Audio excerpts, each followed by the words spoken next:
अल्लाह करीम दा करोड़ा मरतबा शुक्र उस पाक ज़ात ने लारैब ज़ात ने सानू सारियां नू सेहत और तंदुरुस्ती वाली ज़िंदगी अता फरमाई।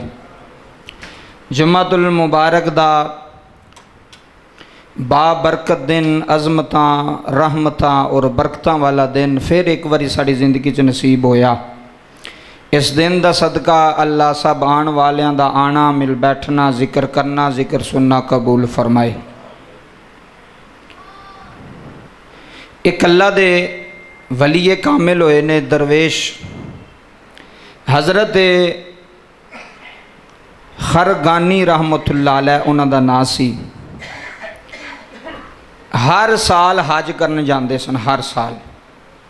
गल सुनियो, हज़रत खरगानी रहमतुल्लाह अलैह, खरगानी गैन दे नाल हर साल आपने हज करना, हज करन जाना। एक दिन ना एक साल हज करन जा रहे तो रस्ते विच नेशापुर इलाका सी, एक नेशापुर जिथे दे इमाम अहमद बिन हंबल होए ने, इमाम अहमद नेशापुरी रहमतुल्लाह अलैह।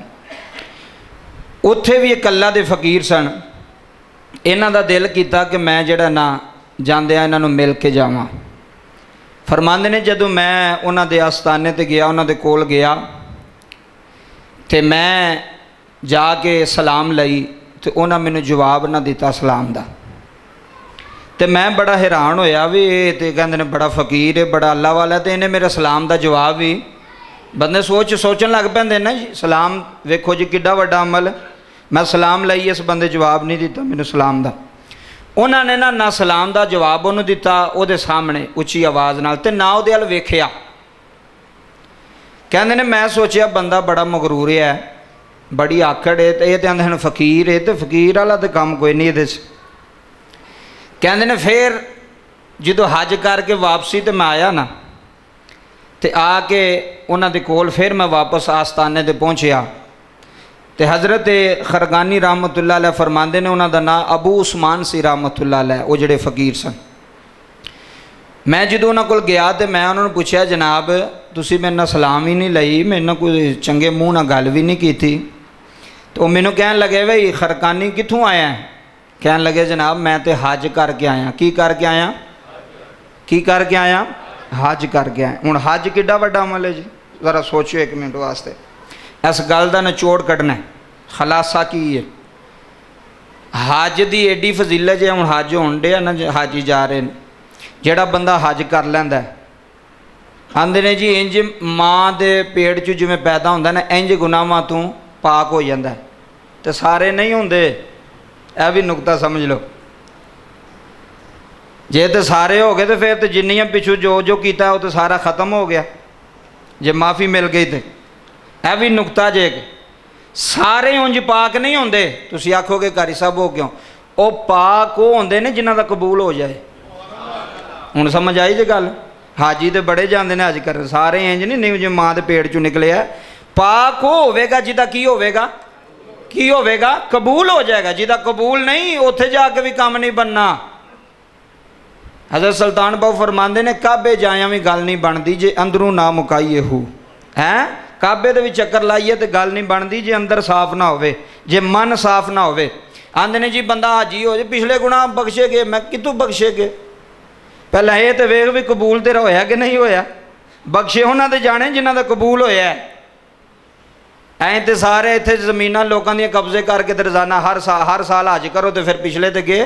ज़्यादतियां लोगों ना करो तो हज किया तो पिछले माफ़ हो गए सारे ना।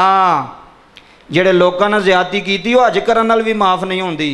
तां मेरी गल याद रखियो, जे किसी का हक खादा वो हज करन नाल भी, उमरे करन नाल भी ओहदी माफ़ी नहीं लभनी। ऐ मैं नुकता तुहानूं देन लगा एक फकीर दे बूहे तो। वो जिहड़ा अल्लाह दा वली सी ना अगे अबू उस्मान फकीर सी, कहन लगे हज करके आए हैं जी। फरमाया उस हज का भी कहदा की फायदा है? ए जरा फिक्रे ते तवज्जो करियो। फरमान लगे उसनूं कहन लगे उस हज का भी की फायदा जे बंदे ते माँ ही राजी ना होवे। बस इन्नी की गल। उस हज का भी बोलो तो सही, उस हज का भी की फायदा जे बंदे ते माँ भी राजी। माँ दे नाल उन्हां दा सिस्टम ठीक नहीं सी। फरमाया माँ की खिदमत ताबियादारी छड्ड के हज भी करिए तो वह भी कबूल नहीं होंदे, वह भी कबूल। माँ की नाफरमानी करके काबे जाके टकरा मारते भावें 7 तवाफ छड्ड के 7000 वारी भी चक्कर ला ना, वो चक्कर ही लगने ने, कबूल होना कोई नहीं। नुकता बड़ा वड्डा। फरमाया उस हज का भी की फायदा जिदे विच माँ राजी, जिदे विच माँ राजी ना होवे। उन्हें आख्या भी मैं कित्थे रहना, ये नेशापुर विच रहिंदा है, इनू किन्ने दस्सिया भी मेरी माँ मेरे ते राजी नहीं, मेरी माँ मेरे ते राजी नहीं। पैरों च डिग पे, कहन लगे तुसी तुहानू किवें पता? फरमाया तां ही तेरे नाल सलाम नहीं से लई, तू माँ का नाम फरमान सा। तो माँ का नाम फरमाना ना, असीं सलाम का जवाब भी नहीं देंदे, असीं उहदे कोल भी नहीं बिठांदे। जिहड़ा माँ का नाम फरमान होवे, जिहड़ा माँ का ताबियादार ना होवे, तो कहन लगे हजूर दसो मैं की करा? फरमाया जाके माँ नू राजी कर, तो फिर जिथे मर्जी जावीं। कहंदे ने मेरी गलती सी, मैं उन्हें तस्लीम किया। मिंबरे रसूल ते बह के रब्बे काबा दी इज्जत की कसम उठा के कहना पिया, घर भी रब दा ते मिंबर रसूलुल्लाह दा। घर भी किदा? बोलो अल्लाह दा, ते मिंबर नबी पाक दा, ते जुम्मे दा दिन। जे तू मां नू नाराज़ करके कोठी भी बना लई ना, उहदा स्वाद कोई नहीं।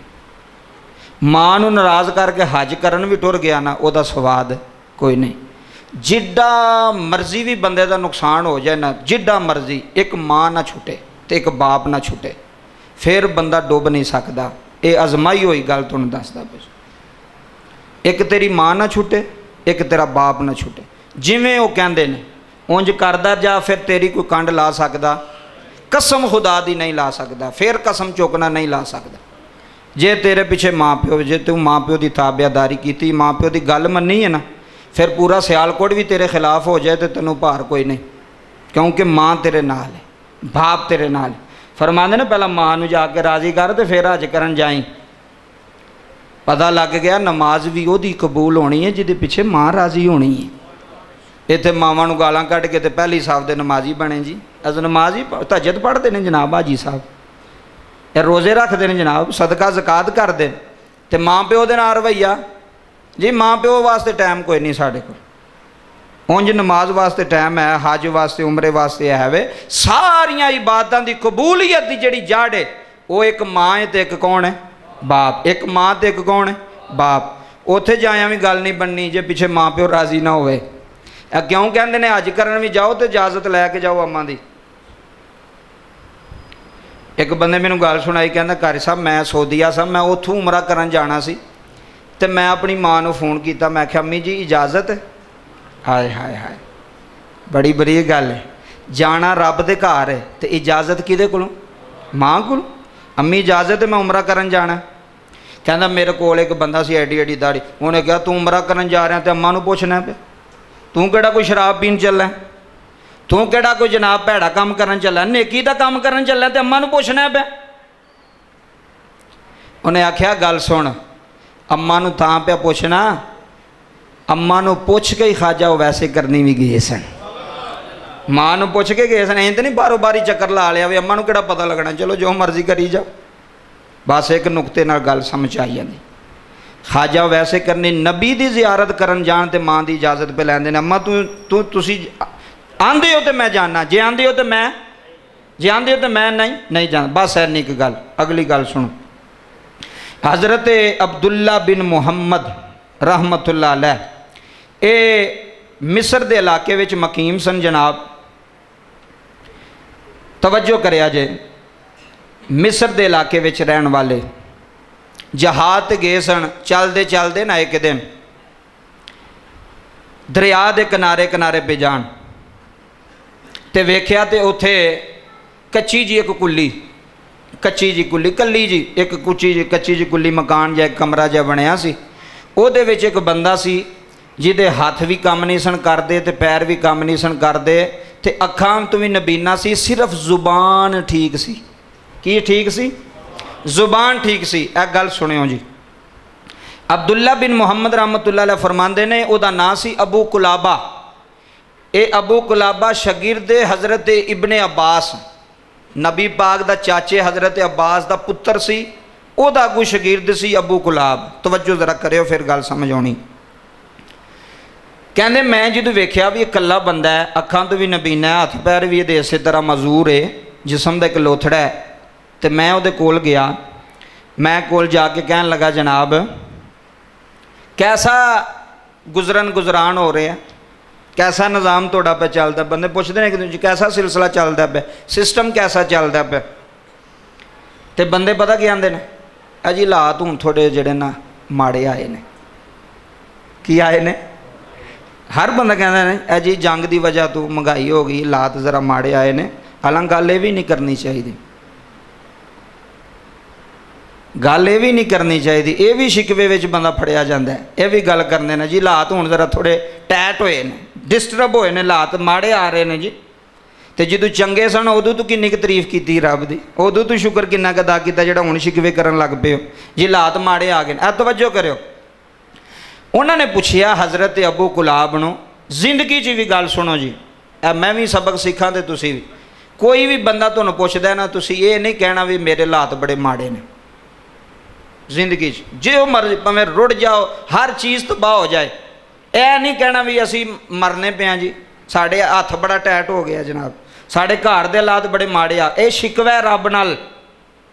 औलिया अल्लाह नूं पुछो, फकीरां बंदियां नूं पुछो, यह शिकायत है रब नाल कि जिन्हें 30 साल तेरा हथ खुला रखा तो हुण 2 साल तेरा हथ टैट हो गया, तो तू हुण शिकवे करन लग पे जी हथ टैट हो गया साडा। सुनियो गल, गल्लां बरीक बंदियां वास्ते ने, जरा सुनियो गल। पैर भी कोई नहीं, हाथ भी कोई नहीं, अखां दा नूर भी कोई नहीं, सिर्फ एक जुबान है। अब्दुल्ला बिन मुहम्मद कहते हैं मैं अबू कुलाब नूं पुछया बई कैसा गुजरान हो रहा तुहाडा सिस्टम।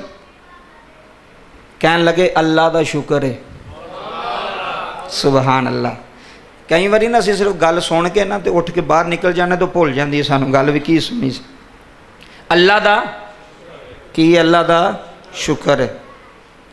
कहन लगे मैं उस बाबे नूं पुछया भी किहड़ी गल दा शुक्र करना है, ना तेरियां अखां ने, ना तेरे हथ ने, ना तेरे पैर ने, चल के बाहर नहीं जा सकता, अखां नाल दुनिया नहीं वेख सकता, तो शुक्र काहदा पे करना है। कहन लगे मैं इस गल दा शुक्र पे करना, उन्हें जुबान तो अपने जिक्र वास्ते दिती हुई है ना। तो सारा कुछ होंदियां भी रोने हैं, सारा कुछ, साइकिल भी घर, मोटरसाइकिल भी घर, गड्डियां भी घर, AC भी लगे, फ्रिजां भी घर, गर्म ठंडे पानी दे हीटर ते कूलर ते हर चीज़ लगी, फिर भी कुछ नहीं जी, माड़े हालात ने जी। सिर्फ जुबान सी, लेकिन जुबान ते ओदा शुक्र सी, जुबान ते की सी, शुक्र सी। कहन लगे मैं ओदा शुक्र अदा करना कि उन्हें मैनू जुबान दिती है अपने जिक्र वास्ते। कहते ने थोड़ी देर बैठा तो मैं उस बाबे की गल सुन के हैरान हो गया। मैनू कहन लगे यार अब बाहर वेख, मेरा एक पुत्र है जिहड़ा मैनू खाना शाना खिलांदा है, बाहर निकले आई तो जाके वेखदा भला किधर निकल गया, वाह देर हुई है वापस नहीं आया। कहते मैं आख्या बजुर्गो तुसी बवो तो मैं पता करना। कहते जंगल की तरफ निकलिया तो वेख्या तो एक बच्चे दी हड्डियां पईयां होईयां सन, शेर ने वह शिकार किया होया सी, हाथ कितले सी, पैर कितले सी। कहते मैं आख्या ये वह ही बच्चा है। फिर दिल में बड़ी तकलीफ हुई भी अखां भी कोई नहीं, हथ पैर भी कोई नहीं, तो जेड़ा एक सहारा सी वो भी जारी तौर पर वही सहारा सी ना पुत्र, तो वह भी टुर गया।